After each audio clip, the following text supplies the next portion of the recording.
கொக்கட்டி ஜோலை தான் தோன்றேஸ்வரன் மணப்பெட்டியாகவே வந்துரைந்து இதமான அமைதி இடம் தேடி ஈஸ்வரன் முன்னே தங்கினரே.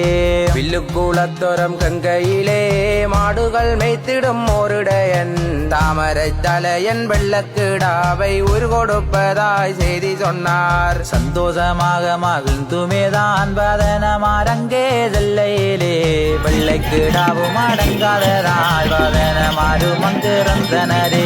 காக்காவதனும் தான் பறந்து சுவாதி அம்மனை தேடிச் சென்று அண்ணன் இறந்து கிடப்பதாக தாயாரிடம் சென்று வந்திருந்தார். சுப்படி மூலம் தான் இறங்கே தேரிட மேலவும் செல்லையிலே அம்மனெழுந்து வெள்ளைக்கிடாவை வேத மந்திரத்தால் வெற்றி விட்டாள். சுவாதி அம்மனும் தான் பிறந்து இறந்த வதனனை உயிர் கொடுத்து எச்சி தீட்டு வட்டவடியால் உலகம் வாழுங்கள் என்றுரைத்தாள்.